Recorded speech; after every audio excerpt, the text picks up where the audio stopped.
और आज के इस ज्ञान के सफर में आपका बहुत बहुत स्वागत है। जब हम जंगल की बात करते हैं तो एक छवि हमारे मन में तुरंत उभर आती है, एक शानदार, शक्तिशाली और राजसी जीव की। जी हां, हम बात कर रहे हैं बाघ की। शेर को भले ही जंगल का राजा कहा जाता हो, लेकिन बाघ की सल्तनत अपनी अलग ही शान रखती है। उसकी हर चाल में एक आत्मविश्वास झलकता है, उसकी आंखों में एक अजीब सी गहराई होती है और उसकी उपस्थिति मात्र से जंगल में एक खामोशी सी छा जाती है। यह सिर्फ एक जानवर नहीं, बल्कि प्रकृति की सबसे उत्कृष्ट रचनाओं में से एक है। आज हम इस शानदार जीव के जीवन में और भी गहराई से उतरेंगे। हम यह जानने की कोशिश करेंगे कि वो कौन सी खूबियां हैं, वो कौन सी विशेषताएं हैं जो बाघ को इतना अद्वितीय और शक्तिशाली बनाती हैं। उसकी ताकत, उसकी फुर्ती, शिकार करने की उसकी अद्भुत कला और उसकी दहाड़ की गूंज, ये सब मिलकर एक ऐसी कहानी बुनते हैं जो हमें चकित कर देती है। तो चलिए कंप्यूटर जी, इस ज्ञान यात्रा को शुरू किया जाए और हम सब मिलकर देखें कि बाघ अपने आप में एक पूरी सल्तनत कैसे है। तो देवियों और सज्जनों, अपनी कुर्सी की पेटी बांध लीजिए, क्योंकि हम एक ऐसे सफर पर निकलने वाले हैं जहां हम प्रकृति के इस महान योद्धा से रूबरू होंगे। आज हम जानेंगे बाघ की हर खासियत जो उसे जंगल का राजा बनाती है। आइए मिलकर इस अद्भुत प्राणी के रहस्यों को परत दर परत खोलते हैं और समझते हैं कि क्यों उसकी मौजूदगी जंगल के संतुलन के लिए इतनी महत्वपूर्ण है। यह सिर्फ एक जानवर की कहानी नहीं, बल्कि शक्ति, रणनीति और अस्तित्व की एक गाथा है। देवियों और सज्जनों, जब हम बाघ की बात करते हैं तो सबसे पहली चीज जो हमारे जहन में आती है वह है उसकी असीम ताकत, उसकी बेमिसाल शक्ति। यह केवल एक धारणा नहीं है, यह एक हकीकत है। एक वयस्क बाघ का शरीर मानो फौलाद का बना हो। उसकी मांसपेशियां, विशेष रूप से उसके कंधे और आगे के पैरों की, इतनी शक्तिशाली होती हैं कि वह अपने से कई गुना भारी शिकार को भी आसानी से घसीट सकता है। कल्पना कीजिए, एक ऐसा जीव जो लगभग 300 किलोग्राम तक का हो सकता है और अपने वजन से 2 गुने शिकार को उठाकर मीलों तक ले जा सकता है। यह शक्ति ही उसे जंगल के खाद्य श्रृंखला में सर्वोच्च स्थान दिलाती है। उसकी ताकत सिर्फ उसके आकार में नहीं, बल्कि उसके हर अंग में बसी है। उसके पंजे, जो किसी तेज धार वाले खंजर से कम नहीं, एक ही वार में शिकार को गंभीर रूप से घायल कर सकते हैं। इन पंजों की पकड़ इतनी मजबूत होती है कि एक बार अगर कोई शिकार इनकी गिरफ्त में आ गया तो उसका बचना लगभग नामुमकिन हो जाता है। उसकी हड्डियां भी असाधारण रूप से घनी और मजबूत होती हैं, जो उसे ऊंची छलांग लगाने और दौड़ते समय संतुलन बनाने में मदद करती है। यह शारीरिक संरचना उसे न केवल एक कुशल शिकारी बनाती है, बल्कि जंगल की कठोर परिस्थितियों में जीवित रहने के लिए भी आवश्यक बल प्रदान करती है। और फिर आते हैं उसके जबड़े, जो प्रकृति के सबसे शक्तिशाली हथियारों में से एक है। बाघ के काटने की शक्ति, जिसे बाइट फोर्स कहते हैं, लगभग 1050 psi तक हो सकती है, जो शेर से भी अधिक है। इस ताकत से वह आसानी से अपने शिकार की हड्डियां तोड़ सकता है और गर्दन पर एक सटीक वार करके उसे तुरंत काबू में कर सकता है। यह महज शारीरिक बल नहीं है, यह प्रकृति द्वारा दिया गया एक वरदान है, एक ऐसी शक्ति जो उसे बिना किसी संदेह के जंगल का एक महान योद्धा बनाती है। उसकी ताकत उसकी पहचान है, उसका गौरव है। देवियों और सज्जनों, अगर बाघ की ताकत उसे योद्धा बनाती है तो उसकी फुर्ती उसे एक कलाकार बनाती है। इतने विशाल और शक्तिशाली शरीर के बावजूद बाघ की चपलता और गति देखने लायक होती है। यह एक अद्भुत विरोधाभास है। एक तरफ फौलादी मांसपेशियां और दूसरी तरफ हवा को चीरती हुई रफ्तार। बाघ छोटी दूरी के लिए 65 किलोमीटर प्रति घंटे की गति से दौड़ सकता है। यह गति उसे अचानक हमला करने और अपने शिकार को भागने का कोई मौका न देने में मदद करती है। पलक झपकते ही वह शून्य से अपनी अधिकतम गति तक पहुंच सकता है, जो उसे एक अप्रत्याशित शिकारी बनाता है। उसकी फुर्ती सिर्फ सीधी दौड़ तक ही सीमित नहीं है। बाघ एक बेहतरीन तैराक भी होता है और पानी में भी अपनी चपलता बनाए रखता है। वह नदियों और झीलों को आसानी से पार कर सकता है और कई बार तो पानी में ही शिकार कर लेता है। इसके अलावा उसकी छलांग लगाने की क्षमता भी हैरान करने वाली है। वह एक ही छलांग में लगभग 10 मीटर की दूरी तय कर सकता है और 5 मीटर तक ऊंचा कूद सकता है। यह क्षमता उसे घने जंगलों, चट्टानों और असमान जमीन पर आसानी से नेविगेट करने में मदद करती है। उसकी हर हरकत में एक संतुलन और एक ग्रेस होता है जो उसके आकार को देखते हुए अविश्वसनीय लगता है।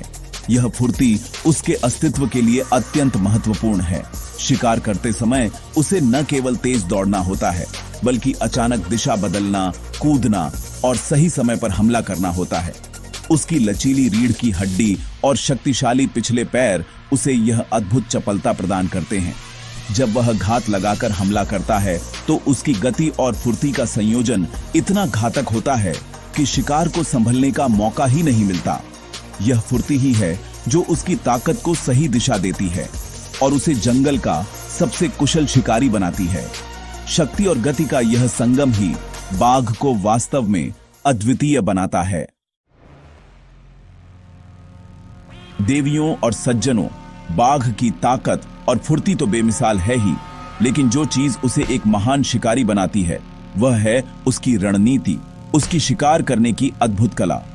बाघ एक बुद्धिमान शिकारी है जो सिर्फ अपनी शारीरिक क्षमताओं पर निर्भर नहीं रहता। वह धैर्य, योजना और सटीकता का एक उत्कृष्ट उदाहरण है। वह कभी भी व्यर्थ में अपनी ऊर्जा बर्बाद नहीं करता। शिकार करने से पहले वह घंटों तक अपने शिकार का अवलोकन करता है, उसकी आदतों को समझता है और हमले के लिए सबसे सही समय और स्थान का इंतजार करता है। यह धैर्य ही उसकी सफलता का पहला सूत्र है।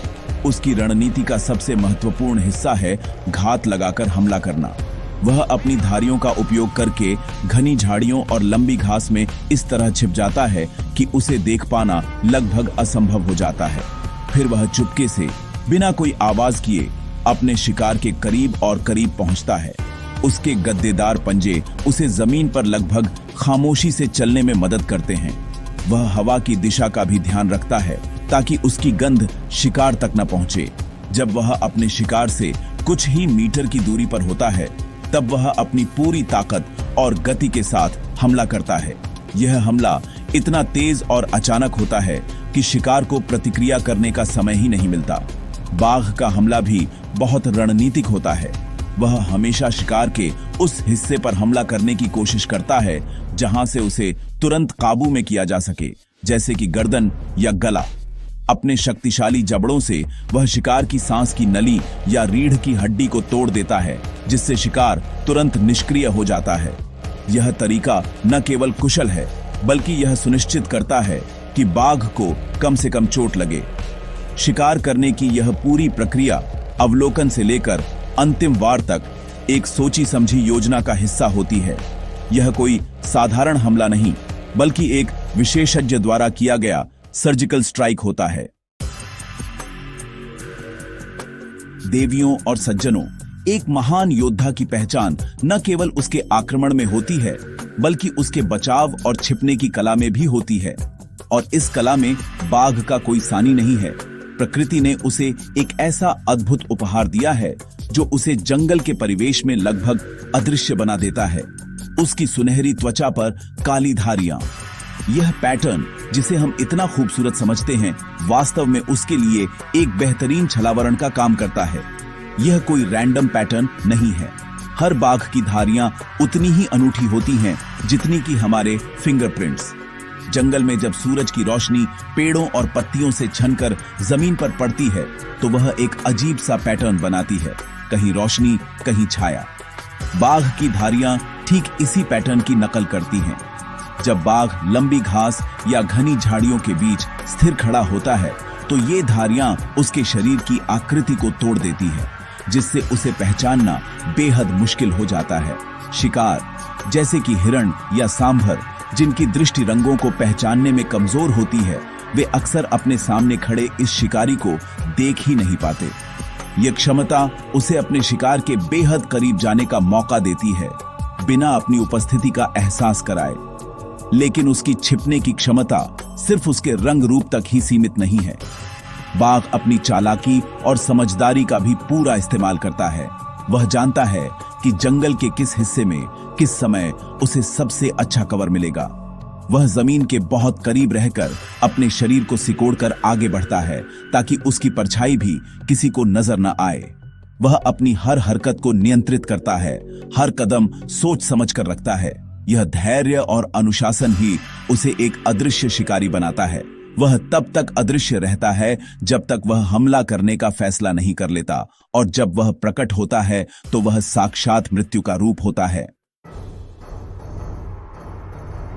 देवियों और सज्जनों, अब हम बात करते हैं बाघ की उस पहचान की जो उसकी उपस्थिति का सबसे नाटकीय प्रमाण है, उसकी दहाड़। बाघ की दहाड़ सिर्फ एक आवाज नहीं है, यह शक्ति का एक ऐलान है, एक घोषणा है कि इस इलाके का शहंशाह कौन है। यह इतनी शक्तिशाली हो सकती है कि इसे 3 किलोमीटर दूर तक सुना जा सकता है। जब एक बाघ अपनी पूरी ताकत से दहाड़ता है तो जमीन में एक हल्का सा कंपन महसूस किया जा सकता है।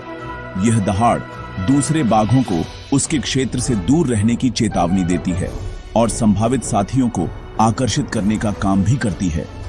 बाघ की दहाड़ की एक और खास बात है इसका इंफ्रासाउंड कंपोनेंट।